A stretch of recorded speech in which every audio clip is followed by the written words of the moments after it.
Bueno, el tema que nos trajo aquí es el mundo cibernético y su relación con el narco, con el mundo narco, ¿no?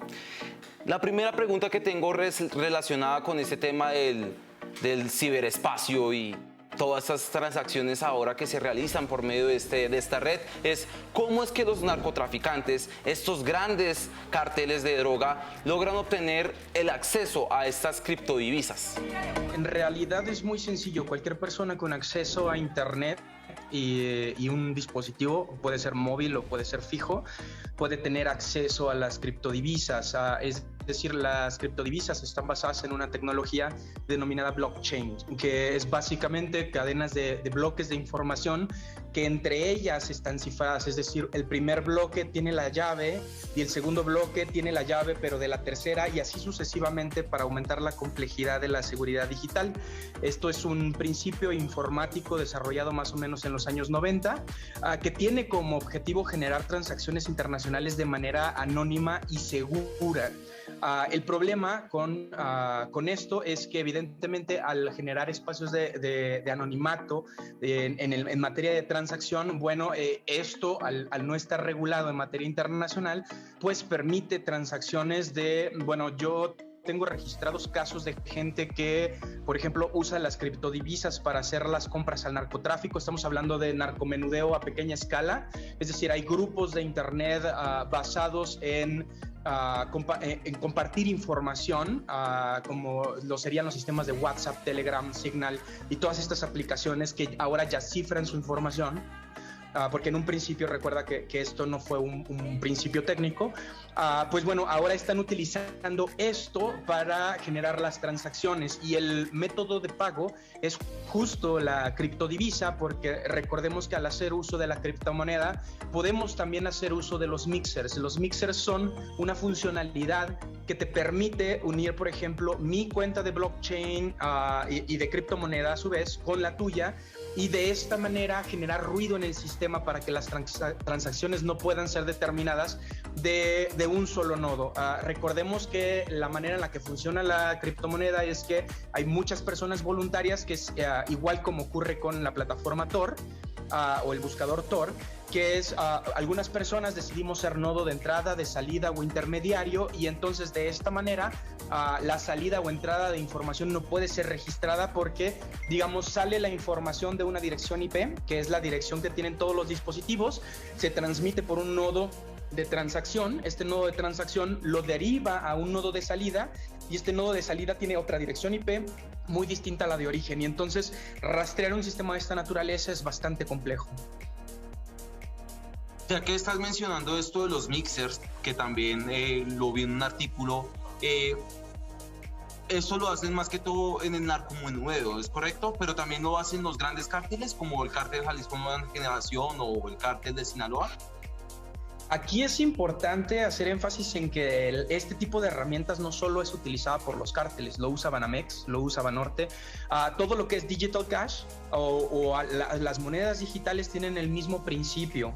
Es decir, cuando nosotros estamos haciendo uso de nuestro teléfono celular y accedemos a nuestro sistema interbancario de la plataforma que tú gustes, estamos haciendo uso de esta tecnología, pero se derivan en dos denominaciones, la que es la transacción fiscal anónima y la transacción fiscal con un domicilio fiscal, que eso es lo que hacen los sistemas operativos a los que tenemos acceso.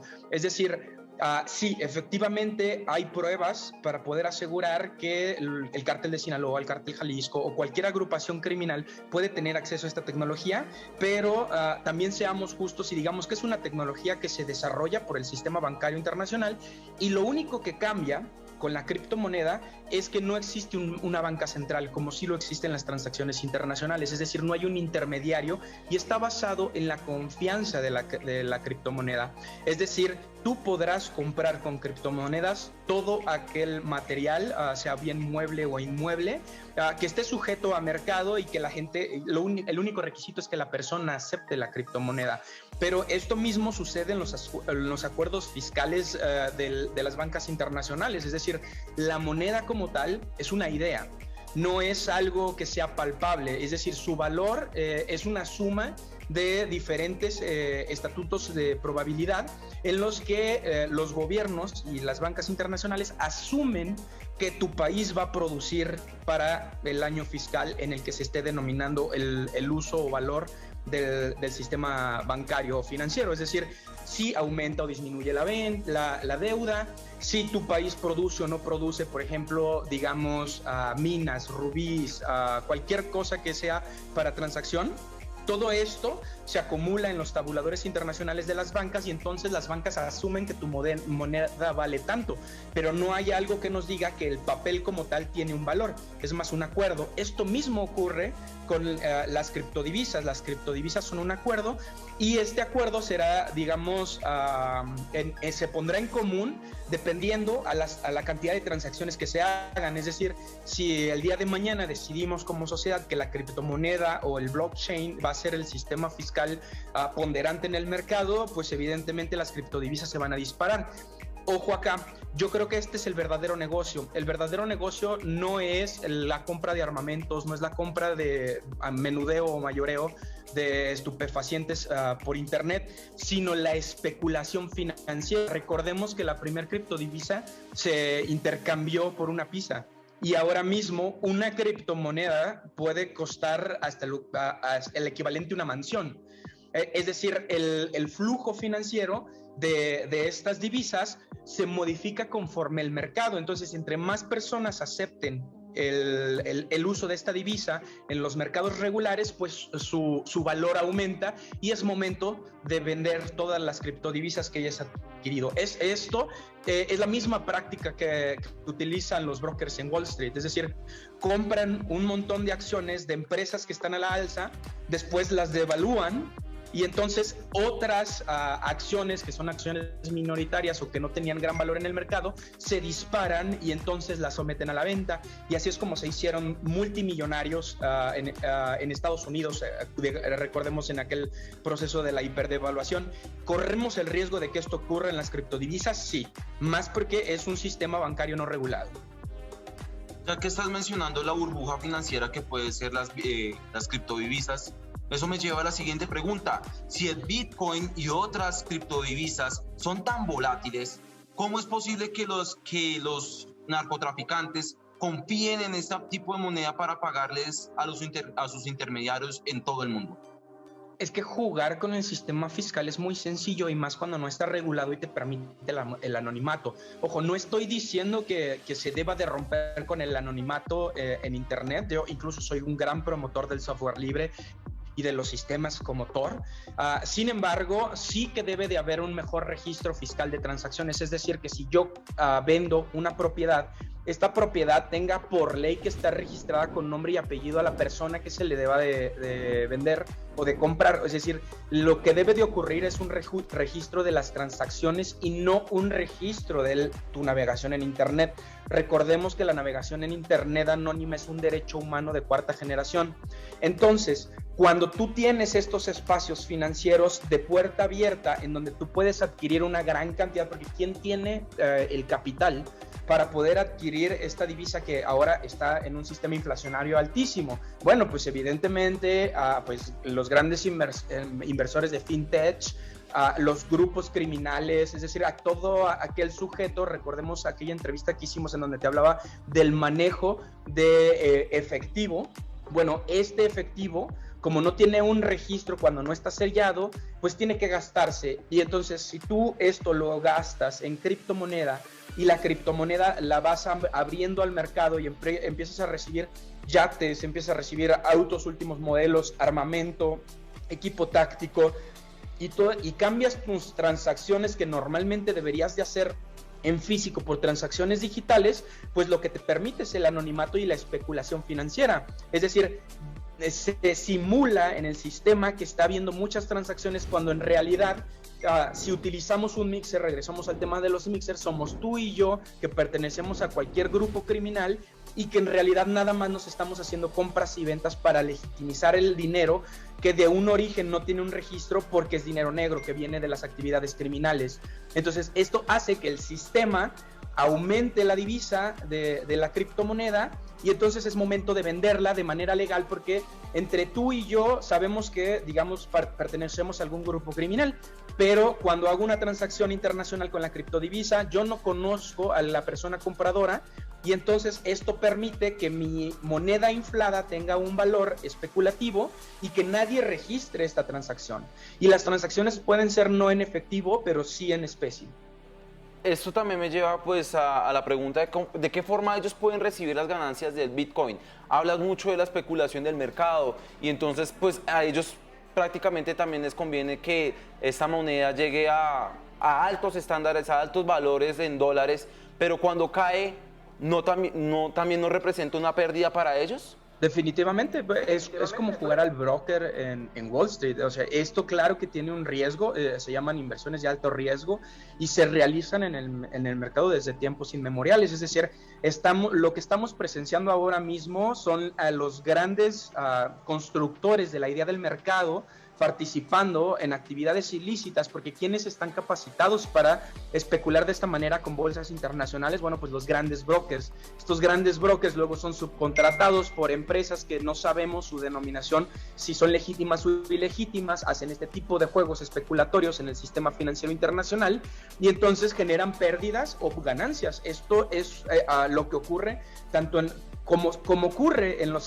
sistemas bancarios internacionales regulares, ocurre en el sistema ilegal. Es decir, sí, claro que hay pérdidas y claro que hay ganancias. Esto es como se comporta el mercado. Ya has respondido a una de las preguntas ahí, pero para ser un poco más enfático. ¿De qué forma ellos pueden recibir nuevamente eso en moneda local, en dólares? Es decir, por ejemplo, yo tengo un contacto, yo soy de X organización y voy a pagarle a un contacto que tengo en Colombia. Digamos, yo le transfiero unos bitcoins y pues en Colombia no es que sea muy popular o si tiene una popularidad, pero no es como tan accesible poder llegar a los bitcoins. Entonces, háblame acerca de cómo podrían hacer esa transacción a nivel local. A ciencia cierta, es decir, con pruebas, únicamente yo te podría argumentar que los grupos criminales dependen de que la ciudadanía, como tú y como yo, ingrese a los sistemas financieros tecnológicos, o las fintech, o a la criptodivisa, para poder hacer válido esto. Es decir, ¿cómo es que están ocurriendo las transacciones de fentanilo en México? Es muy fácil. Yo hago una cuenta de Bitcoin, meto mis ingresos, que es dinero físico, a adquirir moneda, y entonces me contacto vía sistemas digitales, Deep Web, Dark Web, y etcétera, con personas que estén vendiendo fentanilo y les digo, yo tengo tanta criptodivisa, ¿cuánto tienes el fentanilo? Y están utilizando el sistema de correos nacional en México para hacer las transacciones. Es decir, yo voy a comprar un ácido, fentanilo, coca, lo que te dé tu gana, y te deposito con Bitcoin. Tú me mandas por correo la coca, lo que sea que hayas comprado, y entonces esta criptodivisa, dependiendo justo, porque ellos son quienes ponen el costo de la criptodivisa en contrapolación del costo de los estupefacientes que se estén manipulando, y entonces es que ellos siguen inflando el valor de la moneda para que eventualmente baste con que alguien acepte esta moneda y pueda recibirlo en especie. Ojo, casi siempre es en especie porque ahora mismo la criptodivisa no se puede cambiar por efectivo. Ya para finalizar, si esta red es anónima, si todas las transacciones se hacen de forma anónima, ¿cómo es posible que las autoridades logren incautar o capturar personas que hayan realizado transacciones por medio de bitcoins y que tengan procedencia ilícita? Quiero ser categórico en esta pregunta.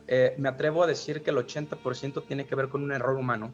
Ahora mismo la tecnología que se requiere para romper las cadenas de blockchain es altísima y no hay prueba fehaciente de que casi ningún gobierno en América Latina pueda realizar esta ingeniería de criptografía. Es decir, hay que romper las reglas criptográficas para lograr esto. Es decir, quiero insistir, es una moneda súper segura, es un sistema súper seguro. Sin embargo, siempre hay manera de disfrazar las transacciones. Por ejemplo, si mi cuenta está ligada a una razón social y a su vez está ligada a una dirección fiscal, basta con hacer uso de un mixer. Por ejemplo, tú y yo ya somos dos razones sociales con dos direcciones fiscales distintas, y si este mixer genera otro mixer o se une con otro mixer y vuelven a usar un mixer, ya tienes 4 direcciones fiscales y tú no sabes cuál es la transacción legítima o ilegítima. Necesita haber un topo, necesita haber un error humano para que ahora mismo las autoridades puedan actuar, y lo pongo muy claramente. En el juicio del Chapo, por ejemplo, las intervenciones a las comunicaciones fue una filtración. No hay un sistema de desencriptado, ni siquiera del sistema que utilizaban las BlackBerry, que ya tiene 20 años. O sea, es una tecnología vieja que todavía es bastante segura. Lo mismo ocurre con los cables de Wikileaks. Son filtraciones, no son atentados, como se quiere hacer ver en Estados Unidos, que este es un discurso súper peligroso. Lo que hizo el sistema Wikileaks fue entrar al sistema, no hackearlo, es decir, entraron de manera legítima y se publicó información de interés público. Esta es la misma manera que están utilizando las autoridades para dar con criminales cibernéticos. ¿Por qué? Porque los sistemas digitales y anónimos son funcionales, son útiles, son necesarios y son un derecho humano. Es decir, el problema no está en la vulnerabilidad del sistema, sino en los errores humanos y las herramientas que tengan los estados para generar procesos de fiscalización eficientes. Como te comentaba, lo que tenemos que hacer ahora mismo es apostar porque todas las transacciones sean fiscalizables. Si yo tengo una propiedad y voy a venderla, voy a heredarla, tiene que haber un registro de bienes, tenemos que generar los impuestos por la transacción y poder pagarlos. El problema es que los sistemas fiscales son tan débiles, pero tan débiles, que podemos hacer una transacción y simularla como una herencia. Y entonces ya no queda un registro de una transacción. Yo te voy a dar el dinero en Bitcoin, tú me la pasas como una herencia y te ahorras los impuestos. Esto ocurre en Colombia y esto ocurre en México. Entonces, si nosotros no podemos ni siquiera fiscalizar las transacciones en moneda analógica, imagínate en las monedas, en las criptomonedas o en las criptodivisas, es absurdo. Ya para ir cerrando el tema, porque pues el tema no solo pues trata de el lavado de dinero a través de las criptodivisas, sino más que todo de la presencia en la red de todos estos cárteles. Háblame de la influencia que tiene o cómo utilizan los cárteles de droga, los poderosos y temerosos cárteles de droga, estas redes, el internet como estrategia de terror. Bueno, recuerda que yo nunca dejaré de yuxtaponer un problema con el otro, porque yo me trabajo bajo la tesis de la fiscalización. Entonces, creo que la necesidad de los grupos criminales de estar en los sistemas digitales es imperante, justo por esto, porque son las herramientas que ellos utilizan para lavar el dinero, y si ellos logran ingresar el dinero ilegítimo a las arcas legítimas, ellos ya ganaron, porque ya no importaron las balas, ya no importaron los muertos, ya no importó que ellos mismos, por ejemplo, te voy a poner un caso. En Jalisco, en el 2016 aproximadamente, estuvieron reclutando personas para seguridad. Y entonces lo que hacían era dar un número de contacto y decían, necesitamos agentes de seguridad privada que quieran ganar muy bien. Ese era el mensaje. ¿Qué significa ganar muy bien? Estamos hablando de 30, 40 mil pesos semanales. Y entonces, con este gancho, la gente se contactaba con personas y todos terminaron en campos de concentración en las zonas de la Sierra Sur. Esta gente literalmente fue secuestrada, mutilada y entrenada para asesinar a través de una red social tan común como es Facebook. Esto ocurre en Facebook. Que no es Deep Web, que no es Darknet, que no es nada de lo que estamos hablando ahora mismo. Imagínate este sistema en el inframundo del Darknet, ¿no? Se venden órganos, se venden niños, se venden mujeres, se vende droga, se vende arma, se vende equipo táctico, se venden propiedades inmensas a través de estas transacciones. Por eso, cuando yo hablo de los grupos criminales y cuando hablo de la necesidad de generar estados fiscalizantes efectivos, me refiero específicamente a que nunca pase un peso sin la vigilancia del Estado. Ahora mismo, por ejemplo, para constituir una empresa en México, tú requieres de 4 cosas: fondos, 30 mil pesos mexicanos aproximadamente, una asociación, es decir, más de 3 personas, un acta constitutiva y tu acta notarial. Sin embargo, el que estés en el acta constitutiva no te acredita como socio, te acredita como dueño. Y me atrevo a decir que el más del 80% de las empresas en México no tienen títulos de propiedad, que es el documento oficial en donde se estipula los acuerdos entre la sociedad. Es decir, ahora mismo ni siquiera el gobierno mexicano, y me atrevería a decir que tampoco el colombiano, conoce quiénes son los dueños de las empresas. Y es por eso que se permiten estas transacciones. El problema no es la tecnología. El problema es una debilidad en los sistemas fiscales que permiten los mecanismos de terror que se apoderan de los sistemas fiscales. Esto es lo que está ocurriendo. Entonces, disgregar el tema de que necesitamos fiscalizar las empresas de la violencia es un error táctico. No podremos saber de dónde salió el dinero para operar los actos terroristas, si queremos categorizarlos de alguna manera, porque yo soy un gran detractor de utilizar la palabra cártel, y entonces creo que la palabra correcta es actos terroristas, porque ¿qué quiere decir 6 colgados en un periférico? Pues es un acto de terror. Es mandar un mensaje de terror. ¿Qué quiere decir que en redes sociales esté ocurriendo este fenómeno? Bueno, pues es exactamente lo mismo. Se quiere mandar un mensaje de terror. ¿Y cuál es el mensaje de terror? Que se puede hacer casi cualquier cosa sin consecuencia. ¿Y por qué? Porque tenemos un sistema fiscal débil. Lo que acabas de decir es muy, muy resaltante, muy enfático y de verdad lo tengo muy en cuenta. Muchas gracias por tu participación, Ricardo, en este espacio, y seguramente pues también mis colegas también te van a tener muy en cuenta para futuras entrevistas. Mándale un saludo a nuestra comunidad.